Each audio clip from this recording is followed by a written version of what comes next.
Muy buenas tardes a todos. Bienvenidos a esta conversación del ciclo digital, La Malpensante Moda, que promovemos entre la Fundación Malpensante y Silla Verde para ahondar en muchos capítulos que tienen que ver con el asunto de las artes, con los asuntos que entrañan la cultura.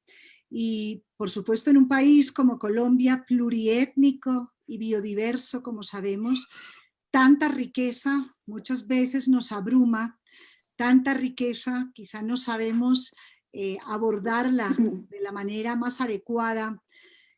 Quizá las generaciones que siguen unas tras otras, casi que como capas que se van superponiendo, vamos adquiriendo de una manera no necesariamente precisa esa complejidad de lo pluriétnico.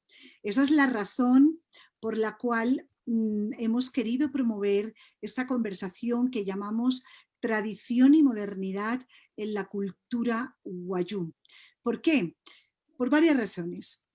La cultura wayuu, la nación wayuu, el pueblo wayuu, reconocido como uno de los pueblos indígenas de Colombia desde la Constitución de 1991, habitantes además ancestrales del territorio, pueblo wayuu que emigró hace muchos años históricamente desde el Amazonas hasta La Guajira, atravesando todo el país para instalarse en esa península tan singular, con unas características además biológicas y de diversidad tan peculiares, pero además porque el pueblo wayuu, siendo el 47% de la población de La Guajira, es también la comunidad indígena más importante en cantidad de personas que la integran, hombres y mujeres, en el territorio colombiano. Al ser además visibles especialmente por su extraordinaria labor artesanal y el impacto cultural que han tenido no solamente en Colombia, sino reconocidos globalmente, hacen que también sea una de las culturas quizá más expuestas, pero es posible que nos tengamos que preguntar cuánto en verdad sabemos de la cultura wayuu. Y esa es una respuesta que nosotros, alijunas o arijunas, los blancos, los forasteros, los no indígenas, podemos especular con muchas respuestas, pero a quien hay que preguntarle verdaderamente es a voces reconocidas del pueblo wayuu, representados en esta conversación maravillosa por tres figuras que además representan tres visiones distintas que nos van a ayudar a desbrozar un camino lleno de trupillos y de muchas dudas, de muchas inquietudes que queremos compartir aquí. Ellos son Wilder Guerra Curbelo, que es doctor en antropología de la Universidad de los Andes, exdirector del Observatorio del Caribe Colombiano, Premio Nacional de Cultura, también en el área de antropología, y elegido miembro de la misión de sabios que encargó la Presidencia de la República en 2019. Actualmente es asesor de la Red Cultural del Banco de la República, ha estado en varias regiones del país. La última vez que tuvimos contacto, Wilder, estabas en San Andrés, ahora estás en Barranquilla. Muy buenas tardes, Wilder. Muy buenas tardes, un saludo, Rocío, a Conchita, Tercilia y a todos quienes nos escuchan y nos ven en este momento. Muchas gracias. Estamos también con Conchita Iguarán. Nos vamos a otro punto del territorio porque Conchita sí está al lado, en su tierra, que es Uribia, el lugar de los vientos. Yo digo donde se cruzan todos los vientos, Conchita Iguarán. ¿Cómo estás? Muy buenas tardes. Sí es. Ahí en el Buenas lugar de tardes, los vientos. Rocío. Muy bien, gracias. Muy bien. Conchita Iguarán es maestra, artesana, reconocida además con el premio a la Maestría Artesanal 2019 por una extensísima trayectoria, no solamente como una de las artesanas más reconocidas de su comunidad, poblada de mujeres virtuosas en todos sus oficios y todos sus saberes, tratamiento de técnicas y el oficio de la tejeduría y del bordado. Vamos a ir desgranando todo esto, pero Conchita Iguarán es además madre de 4 hijos talentosos, líder de una comunidad cada vez más amplia. Tiene un taller llamado Taller Artesanal Conchita Iguarán, donde emplea directamente a 90 mujeres con sus correspondientes familias. Con Conchita estamos hablando no solamente con una artesana y con una mujer de una sabiduría expresada de una manera particular a través de sus quehaceres, sino también con una mujer de negocios. Y estamos también con Estercilia Simanca, que está en Maicao. Estamos recorriendo un poquito la Guajira con ustedes. Estercilia, abogada, escritora y nacida en la comunidad del Paraíso. Pero Estercilia tiene en su sangre algo muy particular que vamos a ir viendo, porque Wilder también tiene mezcla raizal, y es que Estercilia es afro-guayú. Estercilia, muy buenas tardes. Buenas tardes, ¿cómo estás, Rocío? Muy agradecida por este espacio, un espacio que me ha permitido compartir además con Wilder Guerra, que es uno de los académicos más sobresalientes del pueblo guayú, y con la maestra Conchita Iguarán, que también es uno de los rostros más visibles de los artes y oficios y también del liderazgo de la mujer guayú en el departamento. Sí. Gracias. Claro que sí, Estercilia, Wilder y Conchita, de verdad que ojalá que la audiencia, y se van a ir dando cuenta rápidamente, que es un lujo, un privilegio estar con todos ustedes acá. Miren, yo me permito dedicarle esta conversación a los jóvenes y a los niños y a las niñas de Colombia. Pensamos a veces en estos contenidos que le estamos hablando solo a adultos. Es posible que así sea, es posible que al otro lado de este Zoom, de Facebook, de YouTube, todos los que nos están acompañando sean personas adultas, pero no me importa. Quisiera en todo caso que lo que quede de esta conversación seamos capaces nosotros de ser transmisores para las generaciones más jóvenes, porque lo que van a escuchar tiene que ver con una manera de repensarnos como país. Yo quisiera iniciar, si les parece, con un tema que tiene que ver con la memoria.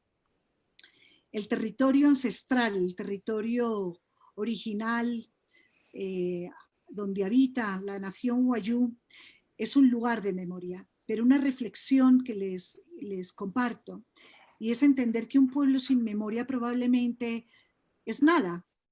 Y he aquí la gravedad del asunto. Qué tan importante desde la óptica de la escritora Estercilia, el antropólogo Wilder Guerra y la artesana Conchita Iguarán es conservar la memoria y cuáles son las herramientas más necesarias desde sus oficios respectivos para preservarla. Estercilia, por favor. Bueno, la memoria y sobre todo en los pueblos indígenas, y con esto no quiero decir que no sea importante en el resto de la población, pero como yo pertenezco a un pueblo indígena, en este caso el guayú, conservar la memoria es de suma importancia, es la base de lo que te va a permitir a ti tener un norte, por señalar un punto cardinal en lo que tú decidas hacer y hacerlo con responsabilidad. Si uno no tiene, perteneciente a un pueblo indígena, no tiene conocimiento de lo que venimos, de esa memoria que está ahí, que a veces no vemos, que a veces no miramos o no nos detenemos, las cosas no van a salir bien, no vas a hablar con conocimiento de causa, no vas a escribir con conocimiento de causa, no te vas a expresar con conocimiento de causa, y ante una pregunta que te hagan los de allá, los de la otra orilla, fácilmente te permean, fácilmente te desvirtúan. Entonces es importante que se conserve. Y me estoy refiriendo a la memoria, que se conserve y que se fortalezca pues a través de los oficios. Conchita lo hace a través de las artesanías. Wilder lo hace a través de sus estudios académicos y de sus publicaciones. Yo lo hago, pero la memoria que yo recojo sin darle la espalda a la memoria cultural son las vivencias, lo vivencial, lo que no debe ocurrir nuevamente en el pueblo guayú, como por ejemplo reseñar a todos los guayús nacidos el 31 de diciembre y que manifiesten no saber firmar. Eso hace parte pues de una memoria reciente y que si no la escribimos, si no lo anotamos, fácilmente se puede volver a repetir y atropella además la memoria que está anterior, como por ejemplo los nombres originarios. ¿Cómo te llamas? Yutkay. No, pero es que eso no es un nombre. O sea, en Colombia no lo podían asumir como un nombre, pero sí le podían poner grillo, porque eso era lo que traducía Yutkay. Entonces, es importante que desde los oficios, como por ejemplo el de escritora, que es el que yo desarrollo, es conocerla, y yo la conozco cuando digo, es que en mi pueblo existieron y existen los nombres originarios, que quedaron ocultos bajo nombres de actores de cine de Hollywood, de objetos y nombres innombrables, por culpa del Estado dominante. Entonces, por eso es importante, pues, para cerrar mi respuesta, conocerla, para hacer una defensa como conocedora de las causas que tú estás defendiendo. Ese trabajo realmente asombroso, y yo diría que nos deberíamos sentir obligados a conocer la obra de recopilación testimonial, el ejercicio además literario de Estercilia Simancas Puchaina, a la que el investigador y estudioso también Miguel Rocha la ha llamado como una voz que no es indigenista, que no idealiza lo indígena, que sin embargo es una artista transgresora y de vanguardia que se atreve a denunciar además atropellos que ella encuentra que se producen cometidos dentro de su propia comunidad. De eso vamos a hablar.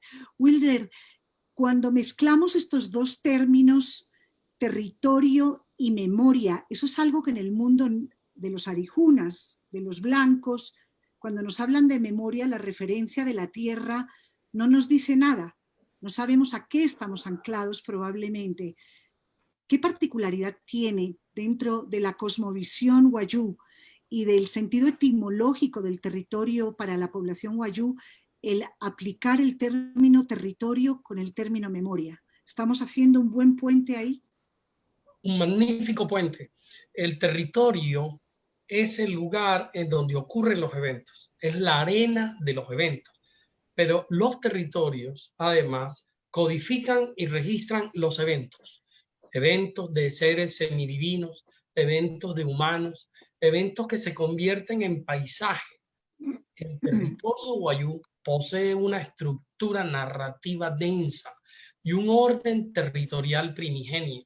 Nuestros cerros, como Epich, como Camaichi, como Itujo, como Wososopo, pequeñas colinas como Pantu, fueron seres que vivieron, pelearon, lucharon, viajaron y marcharon en una época antigua llamada Wayú Sumaiwa.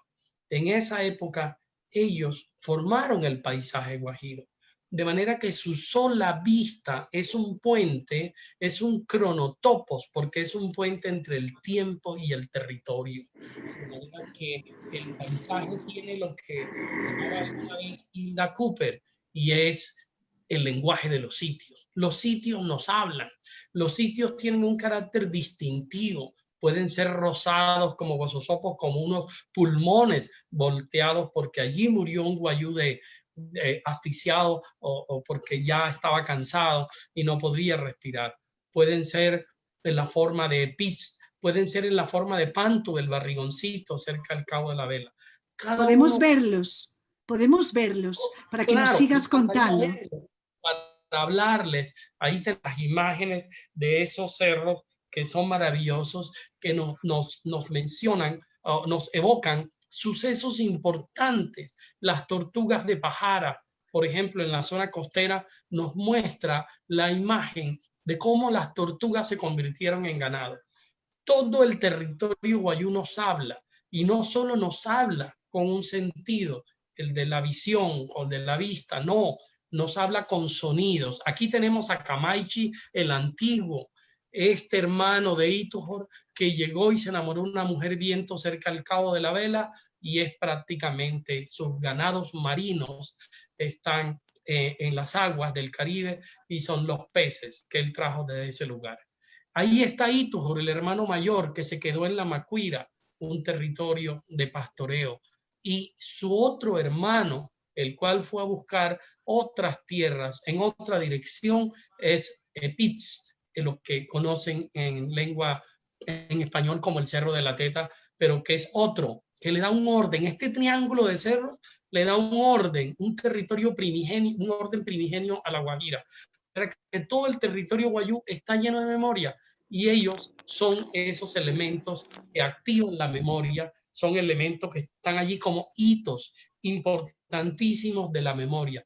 Por eso nuestro territorio es supremamente importante. Ahí está la piedra de Aras, donde dejaron plasmados los emblemas claniles, desde cual todos los seres humanos y los grupos guayú pueden marcar su ganado, pero también pueden marcarse como humanos mediante tatuajes. Esta es como la constitución de los guayú, esta piedra singular, porque nos da el fundamento de un orden social, normativo, está plasmado allí, en ese lugar, en la piedra de Aras. Y aquí tenemos, bueno, un cementerio que implica cada cementerio, mi cementerio, Manuya. Esto es un pacto que hacemos con el territorio cada vez que enterramos a un pariente nuestro. Es un pacto con nuestros antepasados, pero hacia el futuro también. En este lugar también nos conectamos con un tiempo ritual, de manera que estos son los lugares de pertenencia, los lugares a donde pertenecemos, que son más importantes que los lugares donde vivimos. Podemos vivir en cualquier otro lugar, pero a ese lugar es al cual pertenecemos, y está asociado todo un grupo de parientes uterinos guayú. Los parientes uterinos, Wilder, que hemos aprendido a través de tus textos, de tu trabajo, de tus publicaciones, también a entender este componente de la Pushí, ¿no? Todo el linaje uterino que ancla con la madre, que ancla con la mujer, un tema que nos va a ocupar en esta conversación, porque de mujeres y de mujeres guayú es que vamos a hablar detenidamente también. Conchita, en términos guayunaikis, dime, Rocío, esta tierra de los guayú que ustedes llaman Guaumain, trasladada al acto del tejer, al oficio de la tejeduría, de plasmar en sus chinchorros, que son ampliamente reconocidos y afamados, Conchita, a través de ese guayunchen que usted lleva puesto, bordado, que es la manta guayú. ¿Cómo liga una artesana esa noción del Guaumain, del territorio guayú, con su oficio? ¿Qué pasa? ¿Qué hila la cabeza hasta llegar a las manos para plasmar el territorio?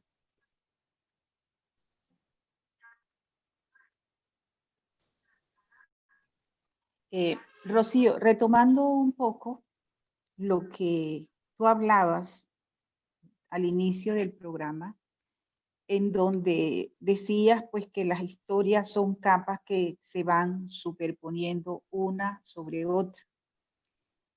Pero el gran compromiso nuestro como guayú es que esas capas que se van superponiendo no borren la esencia del ser guayú.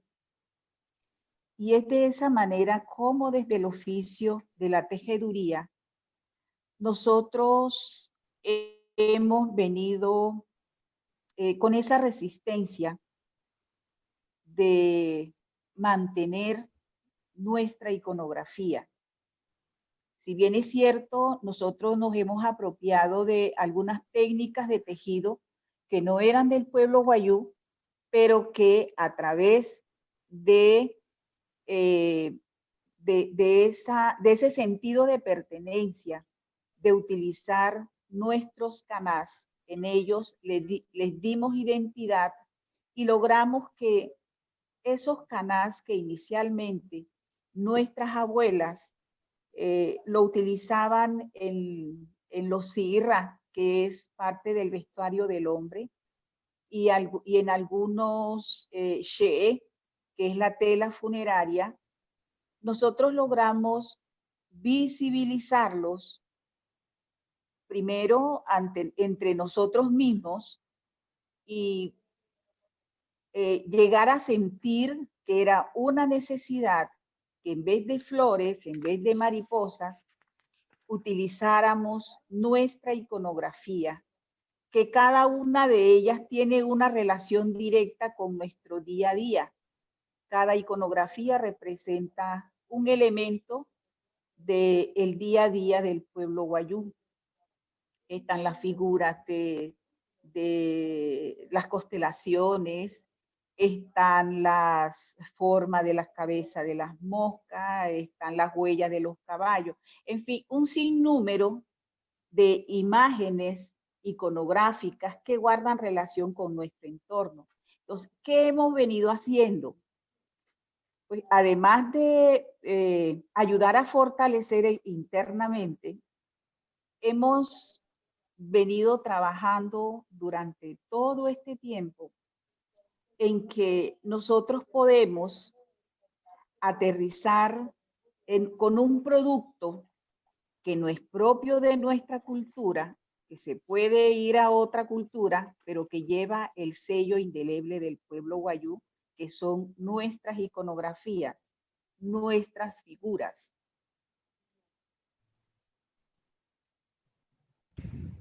Muy bien.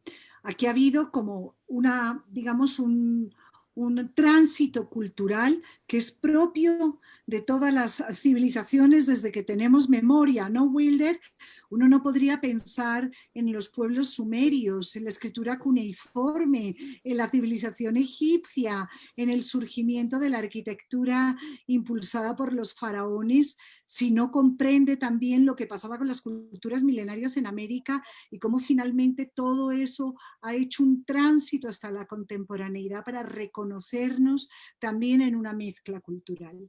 Pero teniendo en cuenta que lo que nos ocupa es esta Colombia del siglo XXI, la Colombia pluriétnica y biodiversa, sin embargo, me parece pertinente que aclaremos, ojalá con ustedes, el verdadero significado y lo que está detrás del término Arijuna o Alijuna, porque no se trata de vernos en la distancia. Yo creo que sabemos y entendemos muy bien que lo que tenemos que hacer es vernos en el compartir de un mismo territorio, pero nosotros tenemos que hacer el ejercicio de aprender para comprender. Y vamos a empezar por un glosario, por aclarar un término que es el de Alijuna.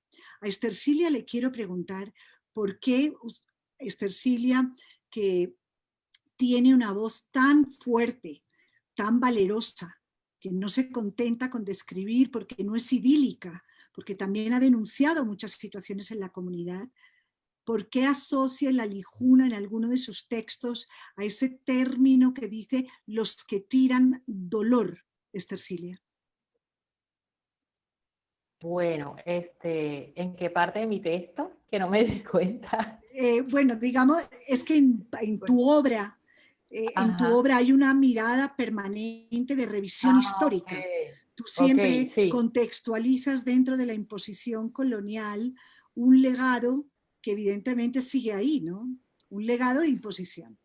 Bueno, pero bueno, la definición que tú acabas de dar, yo para el pueblo aríjuna o alíjuna, yo no lo utilizo porque yo también tengo una parte aríjuna, que es la parte paterna, pero en mis escritos, eso que te estoy hablando es en lo personal, o sea, yo no acuño de que el aríjuna es el que lanza dolor, pero cuando en mis escritos, que la mayoría son tipo denuncia, ahí el arijuna se ve representado sea en el Estado o sea en las empresas extractivistas que hay en el departamento de La Guajira. ¿Cómo se ve representado? Con el registrador, con el político y con los operarios o con el gerente de la compañía. Pero ya en términos humanos, por decirlo así, es de pronto el Arijuna que va pasando y que de pronto a la protagonista le está dando una esperanza de lo que pueda pasar en términos positivos.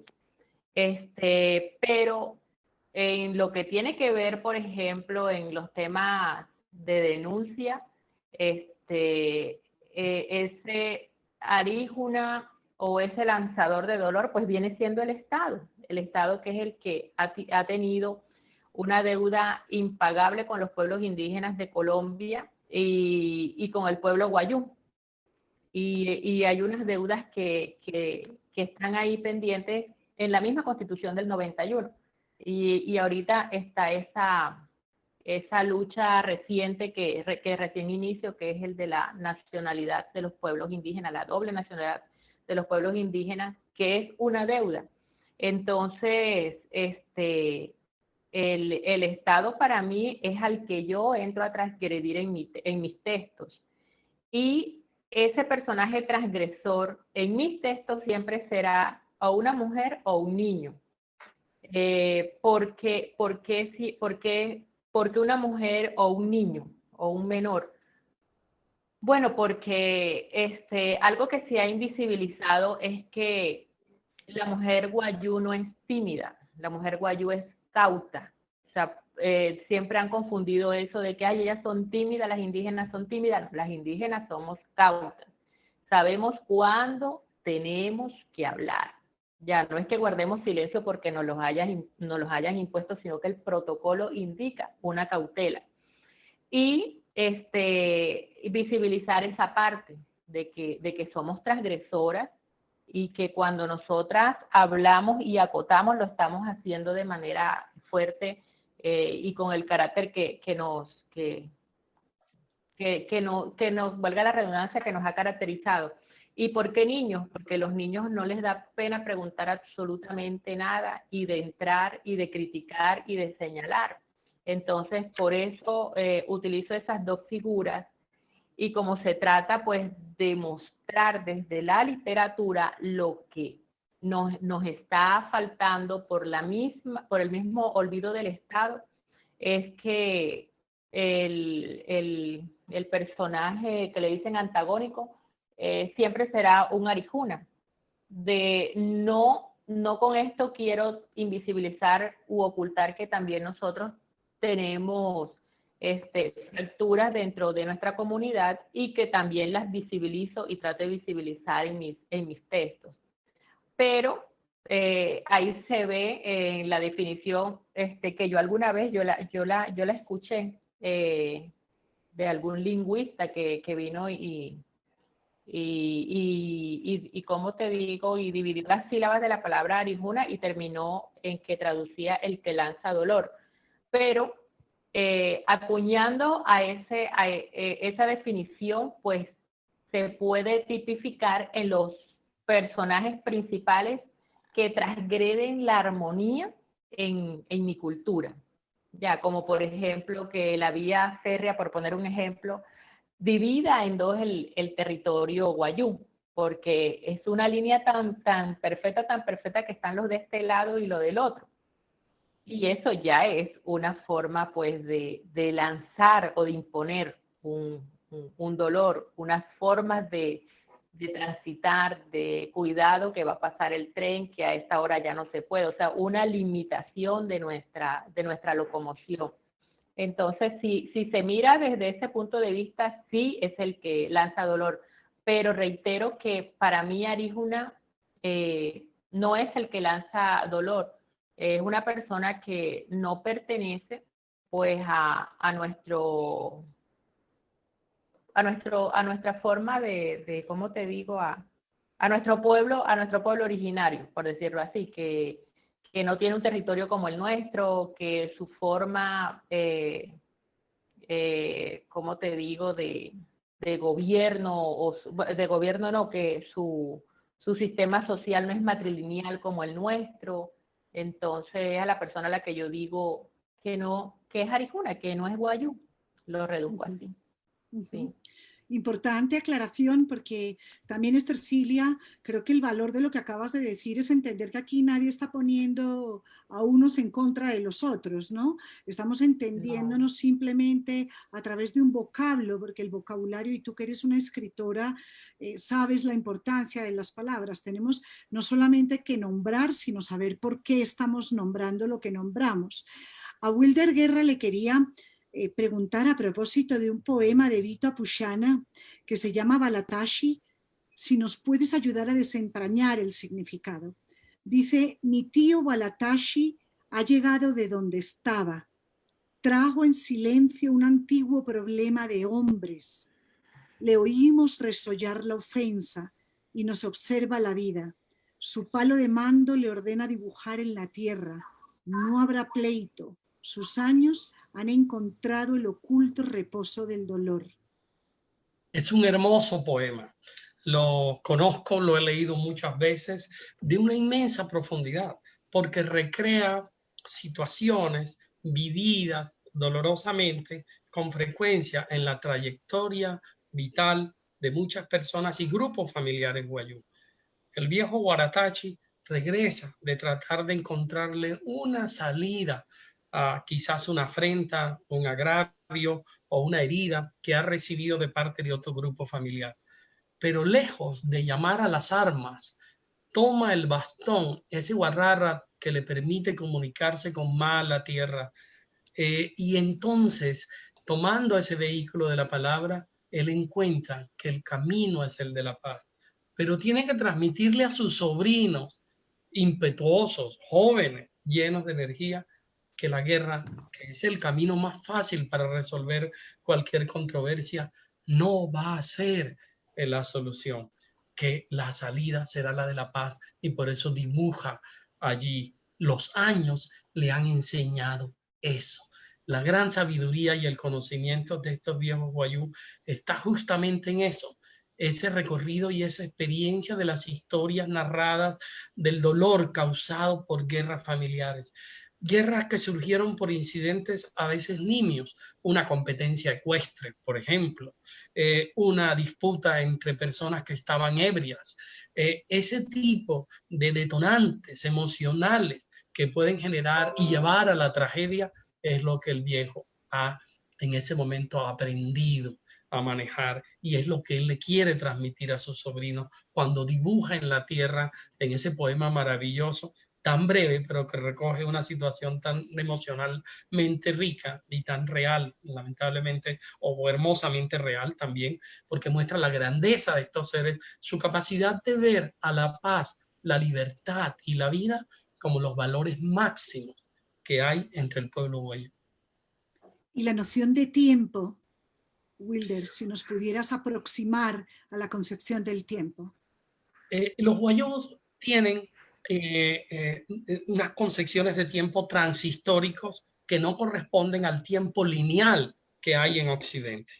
En primer lugar, y iba a descomponer esas palabras ahora cuando me toque hablar sobre el guayú Nike, pero es la palabra guayú sumaigua.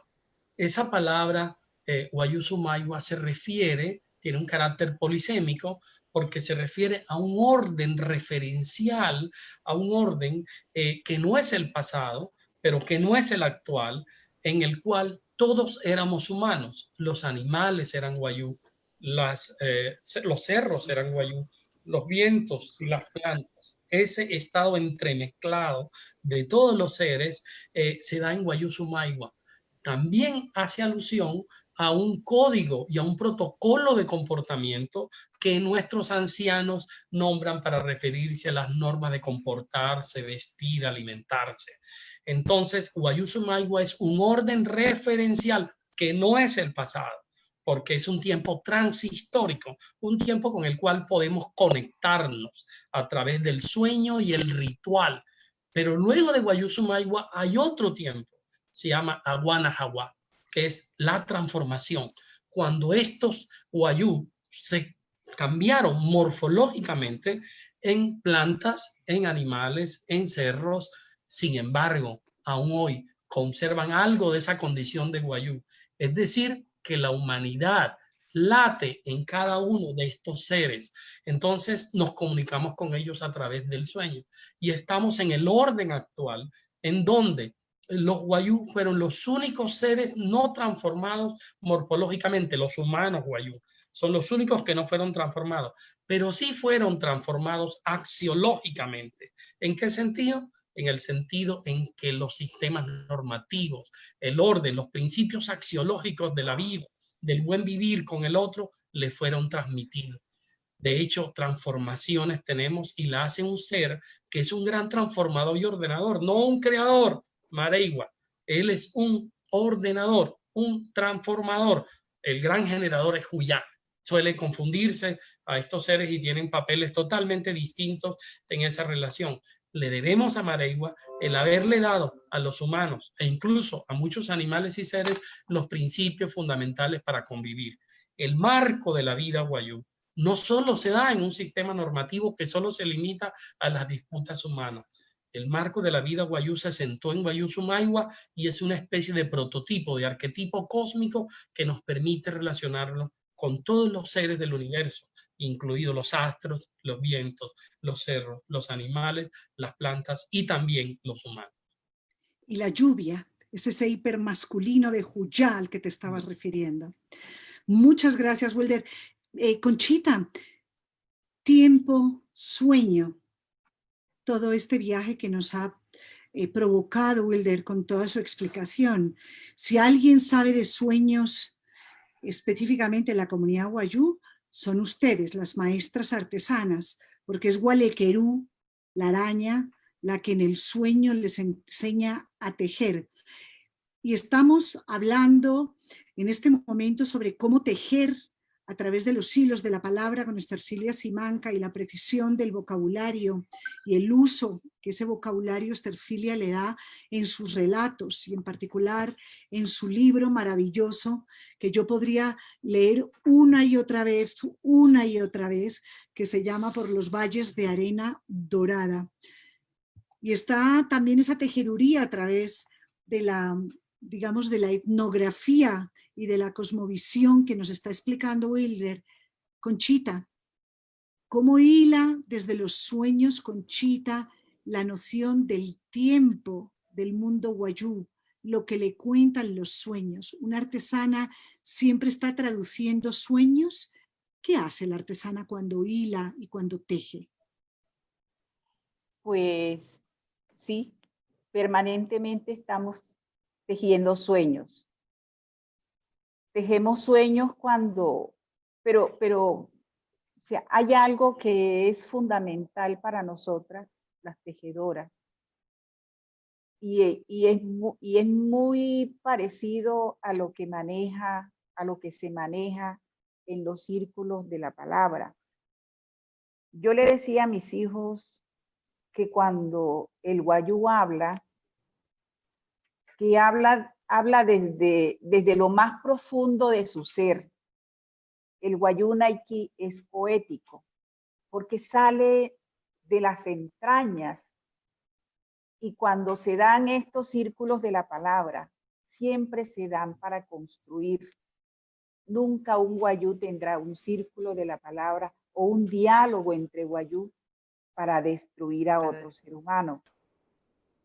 Y nosotros de igual manera, cuando iniciamos nuestros tejidos y estamos soñando, estamos idealizando el producto final. Y ahí van inmersas muchas cosas, muchos sentimientos. En el momento en que se está tejiendo, puedes estar alegre, puedes estar triste, puedes soñar con un mejor mañana, puedes soñar con cuando tú entregues ese trabajo, llámese chinchorro, mochila o manta, cuando tú lo entregues, o sea, ¿cuál va a ser tu comportamiento cuando tú puedas llevar a tu casa el pan de cada día? O sea, nosotros también, a través de nuestros tejidos, tejemos sueños, tejemos la esperanza, tejemos historias. pero vuelvo y te repito, para hacer ese gran tejido nosotros somos muy cuidadosos de seleccionar unas fibras excelentes.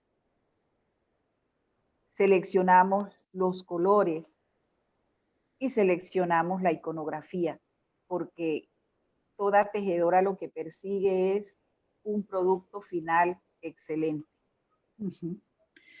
Y excelente que se da, además, en un universo en esencia femenino.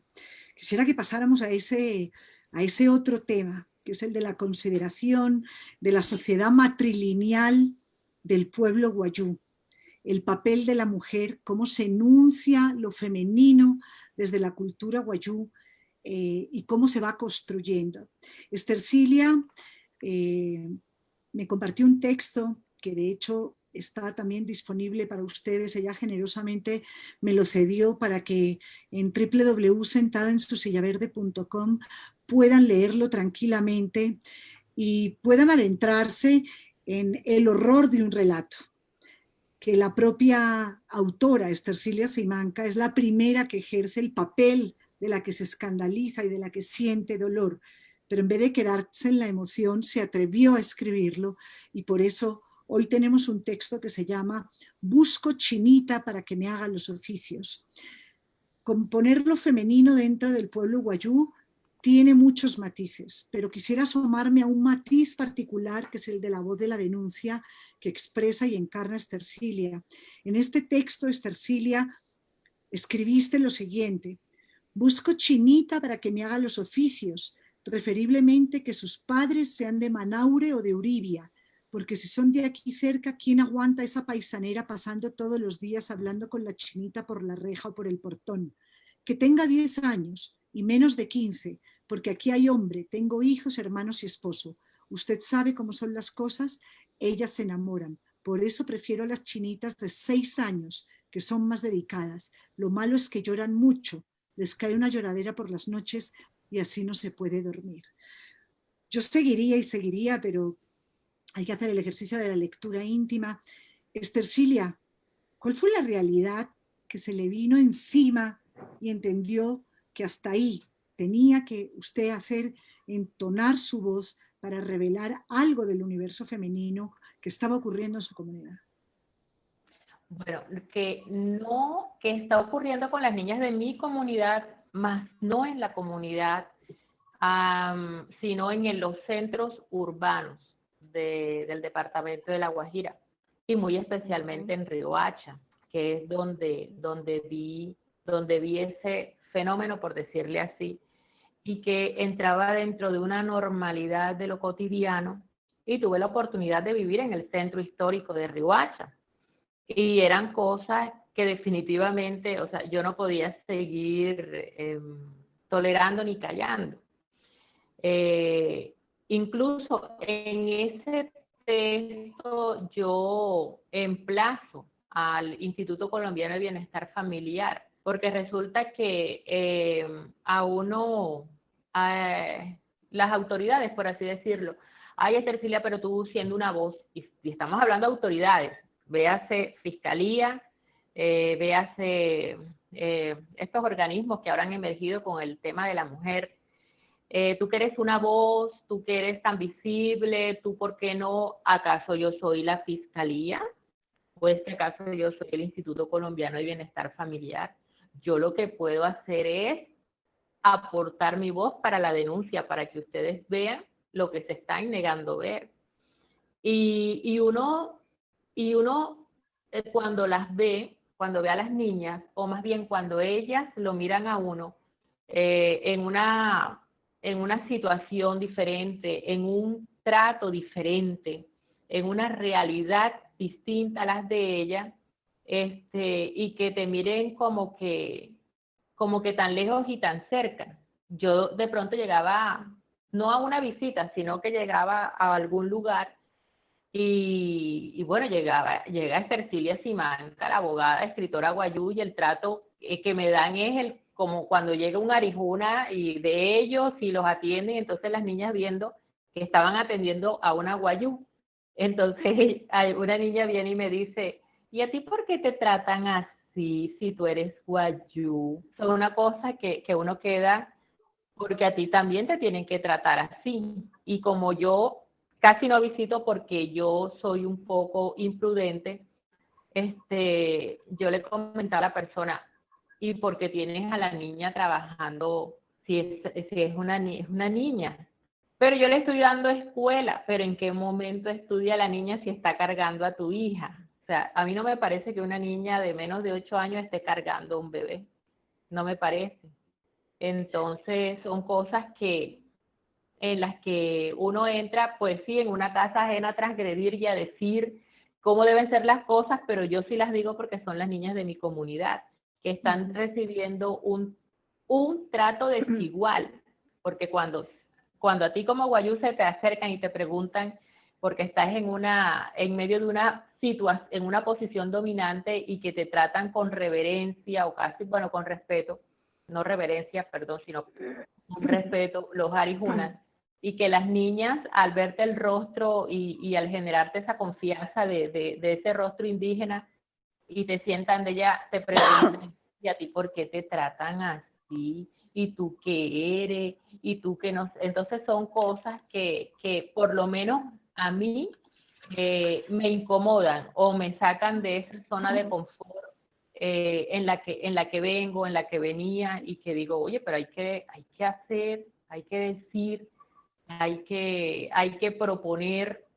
Y yo le hice el documento abierto, circuló muy bien, me imagino que los funcionarios del bienestar lo leyeron porque lo triné hace 2 años en Twitter, y no, lo que a mí me molestó es que hay cosas que causan más indignación y esta no la causó. Entonces, como lo dije en el trino de ayer, esto no lo escribí ayer, esto lo escribí hace 2 años y no pasó nada, y todavía sigo con la misma incomodidad. Entonces, y Estercili, que viene ahora, pues un plan de salvaguarda, porque para eso están las asambleas departamentales, para atender esos requerimientos. Y yo no voy a esperar que se pase la pandemia. A través de correo electrónico, emplazarlos y decirles, urge un plan.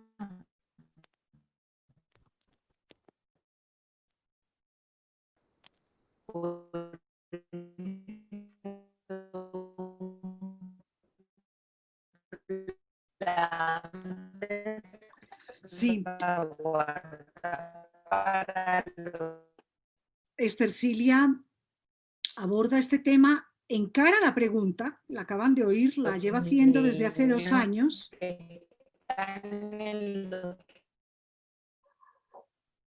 Se ha distorsionado un poquito el audio de Estercilia, pero quería concluir un poco para darle paso a Wilder con este asunto de la figura de la mujer y la concepción del mundo matrilineal dentro del pueblo guayú. Este aspecto que toca Estercilia implica la connivencia de muchos en esta situación rural y urbana, donde parece que la consideración no solamente a los menores de edad, sino además específicamente a las niñas, entendiendo la piedra angular que son las niñas por ser las futuras mujeres en la cultura guayú. ¿Cómo encajamos las piezas de ese rompecabezas, Wilder? Sí, es evidente que los guayú ocupan un lugar en Sudamérica, al extremo norte de una península, y han estado inmersos en múltiples flujos de intercambios comerciales, de contacto, no solo con Colombia, sino con otros países del Caribe. Su historia lo ha mostrado de esta manera. La mujer, ha dicho un antropólogo muy destacado, Alessandro Mancuso, es un ser de frontera en el mundo guayú. Es un ser de frontera que es quien tiene las relaciones con el mercado. Los hombres pescan, las mujeres venden el pescado, los hombres pastorean, las mujeres venden los leches y los quesos. La mujer es un ser de frontera con los agentes inmateriales, que en cristianismo pudiéramos llamar espíritus. Es decir, todo esto que mora en las lanías y todo este tipo de agentes inmateriales la OUTS o mujer chamán tiene esa relación de contacto, de intermediación con ellos. La mujer también es contacto con las fronteras políticas del poder y el Estado. Si uno mira las edificaciones gubernamentales o los grandes centros de poder, aunque sean privados, siempre va a encontrar mujeres mediadoras que pueden ser, como se pueden llamar, autoridades tradicionales o líderes en todo este amplio espectro de designaciones, y están siempre mediando, conteniendo la impetuosidad de sus varones y siempre dosificando como la fuerza. Pero también hay algo claro. El mundo arífuna y el mundo wayuu han estado en un íntimo contacto desde hace siglos, desde el siglo XVI hasta hoy. Se han peleado, se han enfrentado en largas guerras coloniales, pero siempre he dicho que son como un matrimonio feliz, pues no pueden vivir el uno sin el otro. Entonces se da el mestizaje. Se da un mestizaje muy fuerte. Algunas familias wayuu viven en las zonas urbanas y allí sus parientes que están en las zonas rurales pueden pasar por una etapa de su vida por esa instancia, en ese momento urbano, luego se pueden casar, quedar o regresar. En esa relación incluso se creó una institución que eran las marchantas, y aquí lo quiero decir sin ánimo despectivo, porque además es un término francés que es cliente y los pintores saben bien quién es su marchand, que son las que abastecen a los hogares con los cuales podemos tener una relación afectuosa y todo esto. Pero también se dan abusos, y lo que Stersilia dice es cierto. O sea, no podemos controvertir realidades que ocurren en esa larga interacción entre el mercado y los habitantes indígenas, los mercados urbanos y el mundo urbano y los habitantes de los contornos indígenas. Sí se pueden dar en esas situaciones dolorosas y se han vuelto como una práctica, casi que un derecho. A eso son formas repudiables de discriminación, de subyugación, de sometimiento que deben tener la censura más fuerte, y lo comparto totalmente. Pero quiero recordar que la mujer wayuu ocupa, y los wayuu ocupan un lugar excéntrico, diríamos de alguna manera, en la etnografía continental americana. Un pueblo de pastores que es matrilineal, un pueblo que las mujeres pueden ser chamanes, por ejemplo, un pueblo además que se inclina más hacia la compensación que al tipo de guerras, aunque existen. Entonces, ese papel de la mujer, que además es el punto de partida de quien heredamos las tierras, los territorios familiares, el Womanpa se viene por ese lado de parientes uterinos, el ser que es fundamental en la organización social, porque la palabra Iruku quiere decir carne, y literalmente la carne, la procreación, la aporta la mujer. Entonces, cuando alguien le pregunta a otro, Kasai Rukupia, ¿de qué carne eres tú?, le está diciendo prácticamente en una gran alusión a las aportaciones de nuestras madres en eso. Entonces, hay realidades, porque la norma ideal nunca será igual a la norma estadística. Toda constitución de cualquier país y de cualquier sociedad va a contemplar los principios en los cuales esa agrupación humana quiere vivir. La realidad demuestra que aún en Suiza pueden asaltar bancos, puede haber violencia y todo esto. Entonces, es lo que quiero mostrar, lo axiológico con lo estadístico. Uh-huh. Muy bien, poner las cosas en su contexto. De hecho, Stersilia acuña un término que es o toma un término en su relato de denuncia de Busco Chinita para que me haga los oficios, donde se emplean a estas niñas menores de edad en unos trabajos que son, pues, obviamente innombrables a la luz de la protección de los derechos de los niños. Y es el criadazgo y esa figura, Wilder, que mencionabas de las marchantas o de las madrinas, ¿no? Que también que está presente en todas estas relaciones entre unos y otros. A Conchita Iguarán quería preguntarle en relación con el universo femenino. Y usted que es madre además de hijas, Conchita, pero además es madre de tantas, porque cuando una mujer como Conchita Iguarán resulta ser una líder, como otras líderes artesanas, inclusive que pertenecen a la Federación de Maestras Artesanas en La Guajira, ustedes se hacen madres de muchas otras, madres de otras mujeres, madres de todas sus familias, porque como mujer de negocios vela por el bienestar de tantas otras familias, de tantas otras mujeres. Sin embargo, ese asunto del oficio artesano, que está íntimamente ligado al conocimiento, a la transmisión del aprendizaje, de la técnica y del oficio en el tránsito de la pubertad, de la niñez a la pubertad, en el encierro de las niñas wayú. ¿Cuáles son las nociones principales que una madre wayú en todo su esplendor le otorga, le transmite a la niña que se va a convertir en mujer? ¿Cuáles son las palabras claves, las ideas fundamentales que una mujer wayú le transmite a una niña para crecer?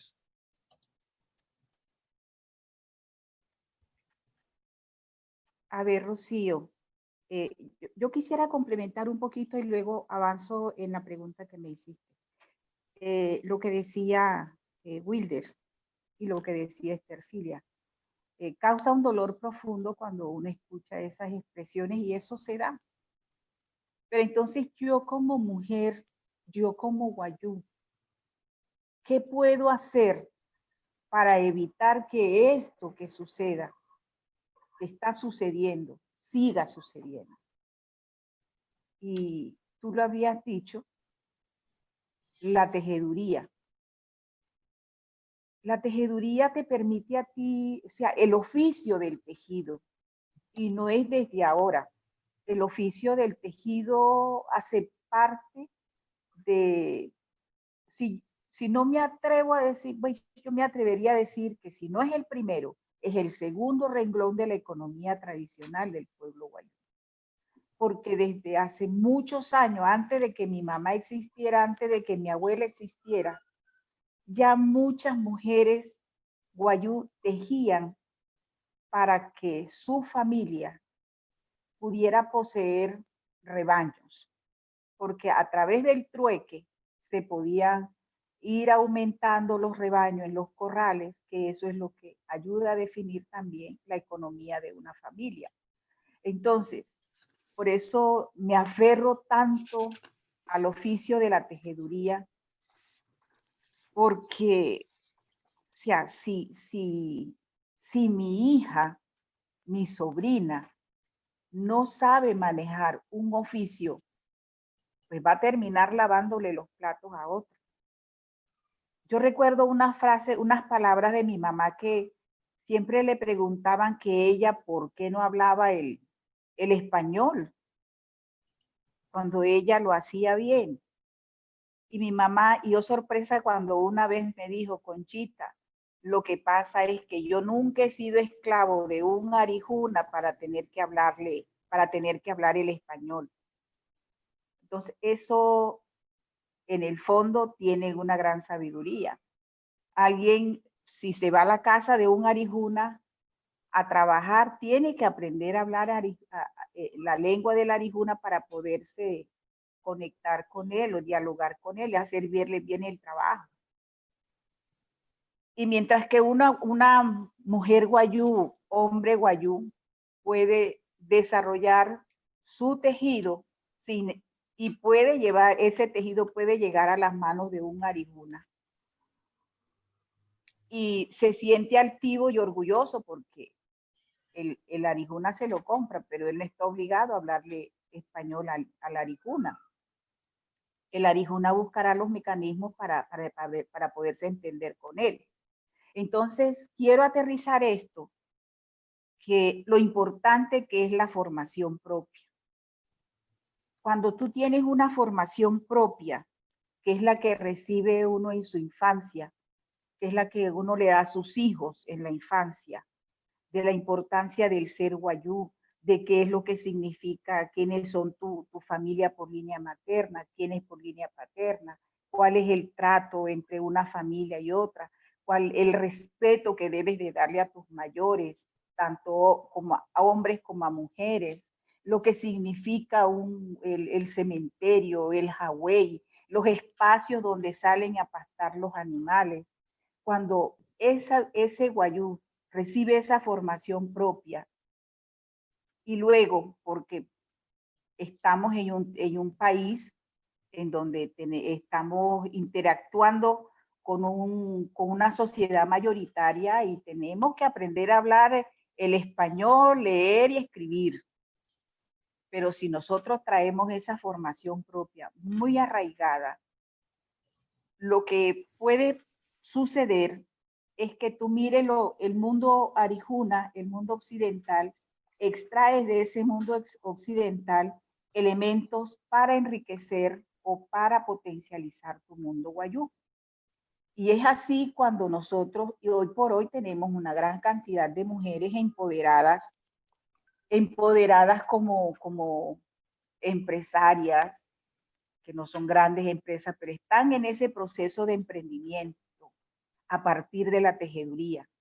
¿Por qué? Porque ellas desde pequeña es posible que aprendieron el significado, el valor del tejido. Entonces, ahí hay una gran importancia y hay un gran compromiso de nosotras como mujeres wayuu. La transmisión de conocimientos, pero una transmisión de conocimientos que no sea distorsionada. En su momento ese ser humano podrá vivir cómo es el mundo occidental y luego él sacará su conclusión y tomará la decisión de afianzar más sus conocimientos como wayuu. Eso, y bueno, insisto mucho en el tema del empoderamiento. Rocío, qué pena. Pero lo que pasa es que cuando hablo yo me siento en la palabra y tu pregunta concisa, ¿cuál era? En el fondo creo que la has contestado de una manera muy hermosa, metafórica, pero también práctica, ese énfasis que haces en la formación y en la educación de lo propio para entenderse y hallar su propio lugar. Y eso desde los oficios artesanos evidentemente se evidencia en lo que es Conchita Iguarán y lo que es el entorno que han logrado construir a través del taller. Mi pregunta tenía que ver con el papel de la mujer y del mundo femenino y cómo se marca la niña cuando pasa de la niñez a la pubertad, con qué esenciales. Pero solamente escuchándote, creo que emergen muchas de esas cualidades que hay que tener, por si quieres añadir algo.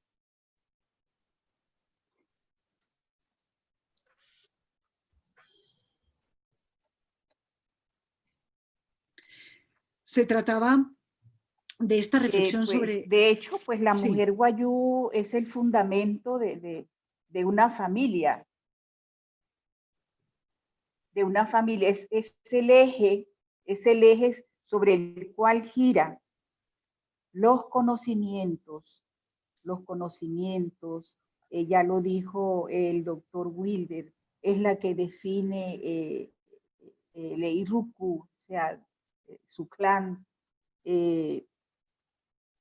la que define territorio, es la que está, es la que está para hacer el llamado a los hombres de su familia para evitar conflictos.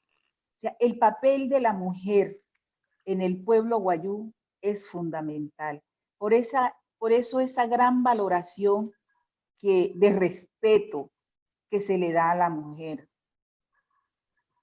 Entonces, y esta mujer, ya lo había dicho, tiene mucho que ver con la formación, no solamente de las mujeres que van a continuar en su descendencia, sino también de los hombres.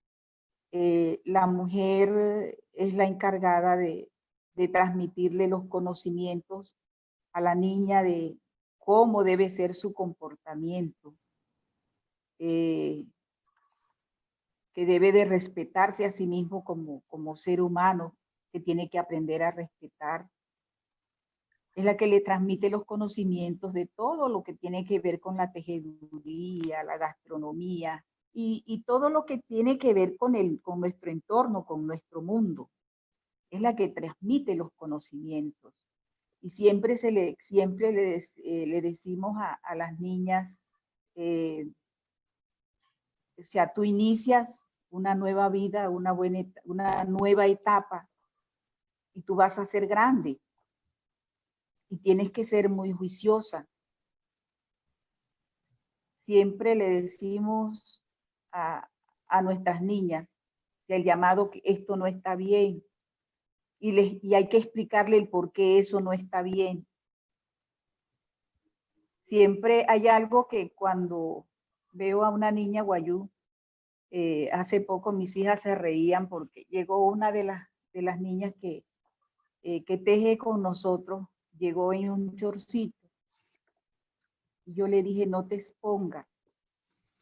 expongas a vestirte de esa manera aquí en el mundo de los Arikuna, porque tu abuela nunca vistió así, tu mamá nunca vistió así. Esa es una de las cosas que yo siempre les recalco. Uh-huh. Nosotros Conchita, no podemos estar adoptando. Dime. Sí, es que ahí vamos yendo a un territorio esencial que casi nos toca ir terminando y cerrando, porque de verdad deberíamos dedicarle varias sesiones a todo este tema hondo del cual tenemos tanto que aprender, pero ese asunto del universo y del papel de lo femenino dentro del mundo guayú nos lleva de manera natural a entender, Wilder Guerra, cómo en el siglo XXI dirimimos el asunto entre proteger las costumbres y adaptarse a la modernidad. Leo mucho, por ejemplo, en los trabajos de Rafael Mercado, de Armando Balbuena, del propio Gabriel Iguarán, estudiosos del pueblo guayú, muchas reflexiones al respecto, inclusive hablando del significado de los números guayú, que no significan uno solamente literalmente uno en cantidad como para nosotros, sino que el 1 tiene un significado, el 2 otro, el 3 otro. El asunto de la adaptabilidad, del equilibrio. Volvemos otra vez a la noción, si te parece, del puente entre la protección de la costumbre y qué se protege de la costumbre y qué no. Y la adaptabilidad a la modernidad, donde aparece aquí no solamente la jurisprudencia, la propia Constitución del 91, hasta la Comisión Interamericana de Derechos Humanos, velando por la protección de los derechos del pueblo guayú. ¿Dónde está la bisagra entre quienes hay que construirla, de qué se compone en este momento específico? Es que estamos hablando del año 2020, donde los asuntos de los guayús salen a la palestra pública, a los medios de comunicación con cierta frecuencia, se revelan cotidianidades muy aberrantes por un lado, pero también universos fascinantes que encarnan mujeres como Conchita Iguarán, la pluma de Estercilia, toda la gestión cultural a través de la cual tú trabajas, que intenta evidenciar también, no solamente del pueblo guayú, porque te dedicas a todos, pero ¿dónde está el puente exacto en el que tenemos que saber dónde quedar todos parados para entender el equilibrio? Bueno, el universo social que hoy viven los guayú es indudablemente más complejo que el que vivieron sus abuelos y bisabuelos, el de sus antepasados. Y desconocer que ellos también enfrentaron grandes retos para poder concebir y actuar sobre el mundo. Yo quiero partir de algo y de un término que quiero poner bajo examen, que no me gusta, que no me siento cómodo con él. Un término casi decimonónico, usos y costumbres. Cuando yo escucho que la gente dice, esos son sus usos y costumbres, parece que es la repetición mecánica, inconsciente y reflexiva de una práctica por una inercia en el tiempo, y es como el cascarón hueco de un huevo que ha perdido su contenido interior.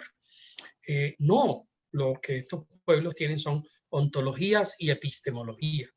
Muchas de las grandes desencuentros que encontramos se dan porque Colombia está construyendo su noción del otro salvaje con los guayú. A pesar de las decenas de pueblos indígenas, a pesar que tenemos también comunidades afro y que también con frecuencia son objeto de discriminación, su sujeto predilecto para eso son los guayú. Los guayú son vistos a través de un prisma de distorsión, a través de una óptica, una retícula que permite distorsionar todo. Y quiero poner un ejemplo reciente, muy actual, la diferencia entre precio y valoración. Los wayuu consideran que todo ser humano es objeto de una valoración. Esa valoración incluye su dignidad, incluye la trayectoria de su grupo, con el cual son jurídica y socialmente equivalentes. No se trata de individuos aislados. Cuando estamos en una disputa o estamos en un matrimonio, lo que se evalúa es la trayectoria del conjunto y del grupo, no del individuo separado. Entonces, eso se llama en wayuu naiki, dirían en la Alta Guajira, jujutu wayuu, o en la Baja, sujutu wayuu, o cojutu wayuu, que es el valor de la persona, no el precio, no el precio. Los hombres tenemos un valor. Por nosotros se paga. Los hombres se pagan. ¿Cuándo se paga a los hombres? Cuando son objeto de una herida, de muerte o de una afrenta moral. Entonces cobramos. Pero lo que cobramos tiene envuelto una serie de principios axiológicos muy importantes. Cobramos la sangre derramada, cobramos el dolor causado y cobramos el valor de la persona. En el valor de la persona está metido, por ejemplo, si era una persona mansa, de buen comportamiento, una persona trabajadora, una persona de actitudes correctas. Eso entra en esa valoración. Entonces se entregan una serie de elementos estéticos como los collares y los híbridos. ¿Y cuáles son los híbridos más preciados? Las mulas, que son adorno y lujo del pago. Y luego vienen otros elementos que tienen un valor material, pero también un valor estético, como vacas, cabras, ovejas, y los collares que tienen, son el adorno también del pago. Entonces, esto que se hace, no, si lo vemos desde la óptica transaccional de un mercado vulgar, pues obviamente se va a ver como una perversión, pero no es eso. Todos los seres humanos tenemos una alta valoración. Estas transacciones son alianzas entre grupos, de manera tal. Por supuesto, como en toda sociedad, pueden darse abusos. Eso no se puede negar. Y lo he dicho, hice la comparación anterior con las estadísticas de homicidio. Alguna vez estudiando niños maltratados, me encontré con un hermoso estudio sobre el maltrato infantil en Cataluña, una de las zonas de mayores ingresos y de mayor preparación académica de España. A pesar de eso, existe. Entonces, quiero decir que en ningún momento en lo que es el principio de una institución, de una práctica social concebida, como conciben los wayuu el matrimonio o como consiguen sus arreglos por disputa, está la noción jamás de maltrato o de venta de consideración de objetos. Como cuando alguien saca un seguro de vida, citaba Alessandro Mancuso en un hermoso ensayo. Cuando una persona saca un seguro de vida, la aseguradora le dice, vea, esto puede tasarse por esto. No es que la persona valga eso, pero pacta con su sociedad con ese tipo de cosas y queda satisfecho.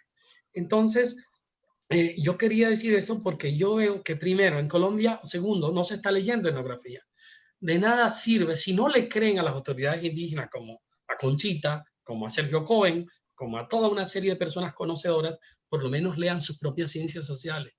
Virginia Gutiérrez de Pineda, Benson Saleh, Bárbara Watson de la Universidad de California, Alessandro Mancuso y Yanguy Gulat tienen una serie de trabajos, de libros hermosos donde esto es analizado.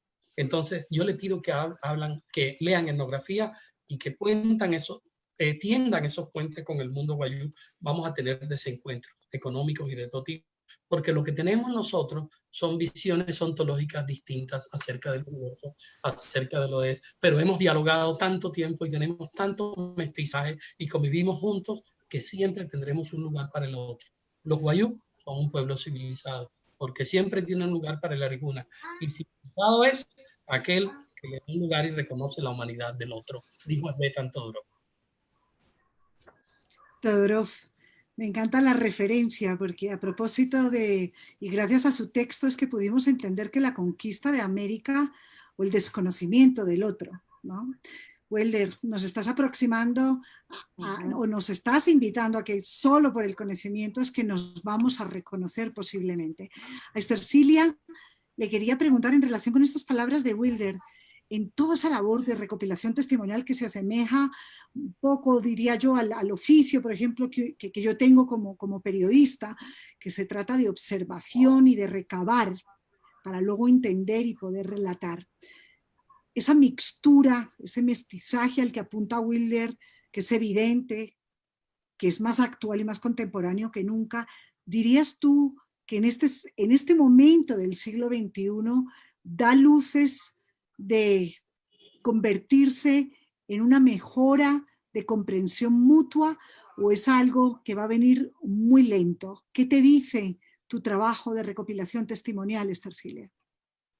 Va a venir muy lento y a eso no le voy a dar mucha vuelta para manifestarlo así, ni crear en el público una, ¿cómo te digo?, una expectativa de que va a ser rápido. Eso va a ser lento. Yo comentaba con Wilder que los aríjunas tienen décadas entre nosotros y no nos conocen todavía, no nos conocen. Y muchos de nosotros también estamos dejando de practicar ritos, costumbres, y se van creando esas fracturas. Pero hablándote de los aríjunas y nosotros, eso va a ser lento, lento, lento. Y el caso reciente que pasó, que ni para qué mencionarlo porque está bastante ilustrado, mostró esa fractura que hay entre ellos y nosotros, o sea, los que están de aquella orilla y los que siempre hemos estado aquí. Y sin embargo, nuestra identidad se le hace necesaria a ellos cuando quieren acceder a los beneficios que le han creado los pueblos indígenas como pañitos de agua tibia con respecto a la deuda que tienen con nosotros. Entonces, mi respuesta es esa. Va a ser lento porque tienen décadas entre nosotros, para no decir que tienen más de 100 años entre nosotros, sino vamos a dejarlo en décadas, 6 décadas, 50 décadas, y lo que conocen de nosotros lo tergiversan y lo utilizan. Entonces, hace poco sí me tocó ser más transgresora de lo que soy, de lo que la gente está acostumbrada a ver. Y en esa lentitud del respeto mutuo, yo también hasta falté el respeto. Y lo falté porque tenía licencia para hacerlo. Y coloqué en un estado, y lo digo aquí a viva voz, los que buscan los certificados indígenas ahora van a buscar certificados de compraventa, porque son guayú falsos. Entonces, va a ser lento, tanto de ellos como de nosotros. ¿Por qué? ¿Y por qué de nosotros? Porque nosotros nos vamos a seguir reafirmando en nuestros valores, en nuestros principios. Yo lo seguiré haciendo desde la literatura, no sin dejar de ser autocrítica, pero ante todo a defender lo que a mí me ha dado una impronta, un rostro, una identidad, y lo que me permite a mí ir a diferentes o a transitar en territorios que son completamente ajenos a mí y me respetan. Y después, y por mí hago que respeten al resto de las mujeres de mi comunidad. Y eso lo hago también cuando me opongo a cuando personas no guayú, sobre todo mujeres, quieren asumir imposturas y desinforman. Y lo he dicho, la culpa la tienen los guayús cuando otorgan ese certificado indígena a una persona que va a ir a diferentes escenarios desinformando, porque ya tiene un salvoconducto. Entonces, cerrando la respuesta, va a ser lento, sin que mis palabras ahora lo vayan a interpretar como una confrontación o una guerra, sino que que estoy sentando una posición. De hecho, Estercilia, su posición y sus palabras van muy en línea, en realidad, de lo que los filósofos están opinando hoy en día con respecto a la pandemia, al confinamiento y a esa otra convivencia más allá de la normalidad que conocíamos hasta ahora, de qué es lo que va a pasar. Y no tienen expectativas de que vaya a ser muy rápido ningún cambio fundamental ni trascendental. Pero sí quisiera en todo caso hacer énfasis, si están de acuerdo, en la importancia de hablar sobre esto, en la importancia de entendernos frente a la necesidad de comprendernos y de reconocernos. Porque como decía Wilder, también como apunta Estercilia con sus palabras, si no nos estamos reconociendo y no estamos sabiendo siquiera quién es el vecino de al lado, pues ya ven lo que tenemos en el país. No me voy a ir a todo lo terrible que está sucediendo en Estados Unidos en esta semana con el asunto profundamente doloroso del racismo a flote, pero también de la valentía de muchos que están entendiendo que el tema no es el permanecer separados. El asunto es ahora estar juntos, entenderse en una manera de estar juntos. Conchita, en Wayunaiki, en su lengua ancestral, ¿cuáles son las conclusiones que como maestra artesana nos quisiera acercar a propósito de esta conversación que nos lleva a este punto de entendernos en el siglo XXI de una manera diferente?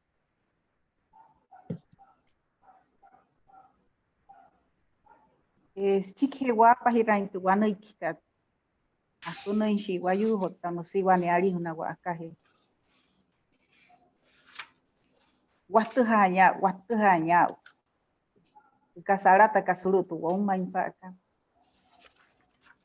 shimain tunamaka shimain shat akaru hasa nohoring wakwai nohoring watuma siring wayaka na wamaiwa nohostuma siring tari una katsumaiwa tumasi también tu gobierno katsukahamai sukas Musuin Kashia so wane huyarat suin caso 1991 solo tu constitución ka watuha urusuma kastata walin wayu sulu tu mapa wana suma namuin kain kuruhai hatunai kuhutuin hanai na wayu kana ya kasulu hirat maka nama na arihunaka siai riatanoi. Le voy a pasar al tablero a Wilder, porque como él es mezcla de wayú y boyacense, ¿qué tanto tiene de lengua original, Wilder, para comprender las palabras de Conchita? No, pues ella está invitando obviamente a permanecer en valorar el conocimiento, valorar el ser wayú, evidentemente, y ese apego a los valores culturales y a la tradición, al conocimiento de lo nuestro, al respeto de lo nuestro. Yo tengo que leer, ¿sí? Creo que me toca leer un poema. Sí, pero antes quería preguntarle, Wilder, si nos puede comentar algo a propósito de la fonética del Wayunaiki, que debamos tener en cuenta. Pues yo quería hablar del tema que tocó Estercilia inicialmente, y era acerca de lo de wayú, arihuna, y los términos que los wayú usan para referirse a sí mismos y para referirse a los otros. Y quería decir que en una larga conversación que tuve con alguien que admiré mucho, el destacado lingüista guajiro Francisco Justo Pérez Valende, analizábamos una noche el concepto de lo arihuna y hablábamos a partir de tantas interpretaciones que podían hacerse, y él descomponía la palabra ari mahuna y decía que era el equivalente a la tristeza montada, como a un dolor que va cabalgando. Y es fascinante esa visión, porque esa visión de alteridad del otro nos permite a nosotros entender cómo se ha dado esa relación a lo largo del tiempo. Pero una relación que, como ya dije, no es una alteridad radical, que está mediada por puentes de intercambio, de comercio, de relaciones de residencia, de relaciones de parentesco y de vivir algo en conjunto. Y también quiero analizar una palabra que a mí me parece clave, que es la palabra y. Y quiere decir, para los jóvenes wayú, raíz territorial, cabeza territorial. Todo wayú debería preguntarse 4 preguntas. ¿Dónde está mi I? O sea, el lugar al cual salimos el mundo. Ese no es el cementerio. Podría coincidir con el cementerio, pero sería raro. El I es donde los clanes emergieron al mundo. Antes de los I no hay más nada y surgimos a la superficie de la Tierra. Son agujeros, especies de agua o depresiones de agua, pozos en algunos casos, que son los lugares de origen, la cabeza territorial al cual estamos anclados, todo nuestro linaje. Y ese I es vital para poder autodefinirnos. Todo guayú debería preguntarse cuál es el hierro de mi familia, cómo marcamos, cuál es la marca que usaban mis tíos abuelos para el ganado. Todo guayú debería preguntarse quiénes son mis tíos mayores, quiénes fueron los tíos de mis tíos y a la vez esos otros tíos abuelos de los nuestros para tener claridad sobre su cementerio. Esas son las condiciones que pueden definir a alguien de ser guayú, tener conciencia de cuál es la trayectoria de su grupo a lo largo de la península, cuál ha sido ese curso vital que lo define y que lo ha llevado hasta la realidad moderna. Y ahora sí la lectura. La lectura que escogí de un poema de Vito Apshana que se llama De un Araura de Aremasagua. Ya naciste, y naciste, hijo de gente, de los fundadores de Trochas del Cerro de Pitz, y puedes irte y puedes no volver, pero siempre estarás ahí, junto al árbol Mocochirra, que circunda tu cementerio. Ahí pertenece tu sombra y tu descanso. Ya naciste y tal vez puedas irte y no volver, pero siempre estarás aquí. Siempre serás nombrado en la música del Zaguagua. Y nos encontraremos mirando hacia Jepira, en donde los espíritus se harán uno solo para el viaje definitivo. Ya naciste y naciste, hijo de gente, de los pastores silbadores de Aremasagua. Que no desespere tu pie en hacer la huella, pues ya los viejos pasos de los ancestros están en el mismo tuyo. No desesperes en llegar, que ya estás aquí, hijo de gente, hijo del sudor del cielo. Ya no voy a despedir al Wildler antropólogo, sino al Wildler declamador de poesía. Viene toda tu voz desde Barranquilla, sonora y profunda. Muchas gracias, Wildler. Maravilloso.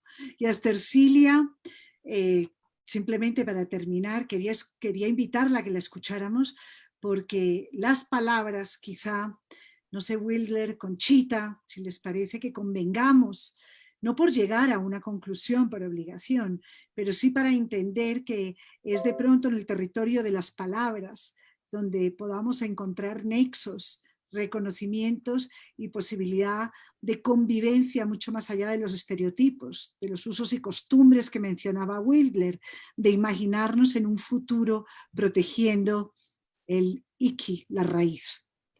Estercilia, por favor. Bueno, a mí me pediste un fragmento. Yo escogí uno de un cuento al que titulé Julamía y dice así: nunca tuvo una respuesta, la esperó por muchas lunas. Se asomaba en la madrugada por la ventana de su cuarto a ver cómo estaba la luna, y la luna estaba tan bella y tan gorda, rodeada de un círculo perfecto que le indicaba que estaba danzando. La luna está danzando, un guayú rico va a morir. Entonces supo que la luna siempre danzaría para ella. Una mañana, cuando ya no le importaba si la luna danzaba, si la lluvia vendría, si el sol no salía y si sus vacas no parían, sus tíos y sus padres le dijeron: toma tu herencia y vete, busca un marido. La Julamía vio que la inmensidad de su fortuna era tan grande como la palabra amor.